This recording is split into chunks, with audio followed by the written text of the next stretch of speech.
Today marks the first day of Lent, and for a lot of you, that means a whole lot less meat and more fish. Joining us this morning, fishmonger Darren from the fish market.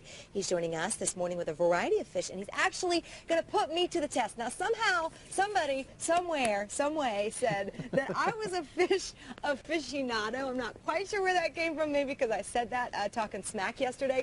But you're going to actually kind of test me on some of these things and see how well I know my fish. You'll be a little bit more of an expert after.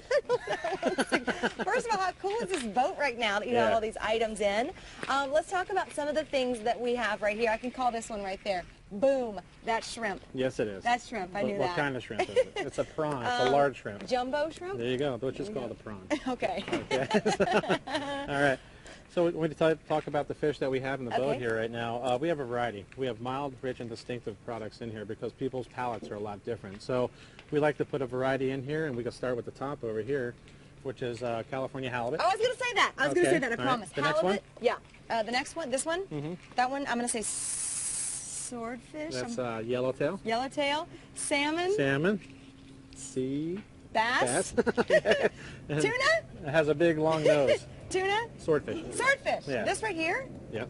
Tuna. That's the tuna right there. Scallops. Exactly. Boom. There you got the Shrimp. the prawns ready. Boom. Oysters. We have oysters, a couple kinds from Canada. Okay. We have black mussels, green mussels, and manila clams for people who like shellfish over this Lent. Lobster. Exactly. That Maine guy's lobster, seriously moving right now. The 2-pound lobster. For every pound they are, they're about 6.5 years old. Okay. Yeah, so it's about 12-year lobster right there. We have a Dover sole from Europe. We have a Scottish salmon. We have a corvina. We have the Paqueta sea, or the Cabria sea bass.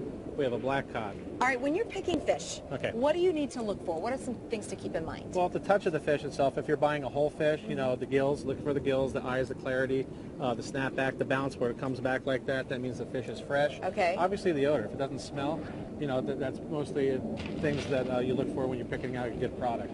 The clarity of the fish too, you know, it's not brown, it's red, it's, you know, it's clear, you know, it's translucent. The colors that are given, they're real brilliant, they're bright. That's the sign of a good quality piece of fish. Is there a type of fish that's really in right now? Now coming up, we're right in a lull between seasons, and the next one that's coming up is Alaskan halibut, which everybody loves, and that's the season starting on March 18th. So we'll have a huge abundance of that coming up on that day. So we're a couple weeks away, and we'll get into that. Let's check out some of these dishes that you brought over here, some ways to cook it and serve it. Yeah, so we have a signature items up here, which is our smoked fish. We love to sell to the public, and they love it too, which is smoked salmon, smoked albacore, and smoked trout. We also have lox that's in the building too. This is a hot smoked, okay, and we have cold smoked, which is a lox, which is this guy right here. We have a smoked platter, which is all the lox, the albacore, the salmon, and the trout. Cool. And it's served with the croutons, the brie cheese, and the dill sauce.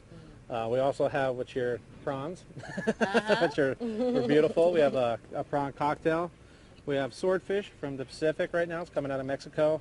And we have Scottish salmon coming out of Scotland, out of the Faroe Islands. What you going to do to My this? favorite is the cipino.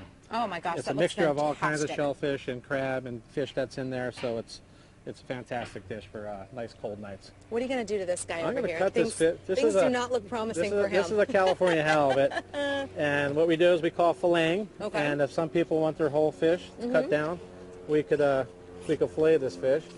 And wow, you've done this before, I can tell. And it's a beautiful way to get a nice piece of fish from right off the bone here. What's your rhyme or reason? Talk to me through this process right here. Okay, so what we want to do is make sure that you have a sharp knife. Okay, that's key right there. And then after that, you just want to follow the bone structure because everyone's different on these fish. So you're trying to feel in the bones, and you're just cutting a little bit on feeling the bones and going through it, and all the way down to the tail.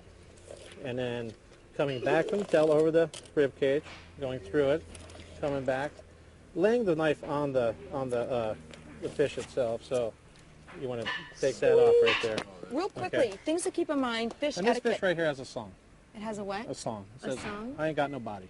Okay, Oh, that's a sad song.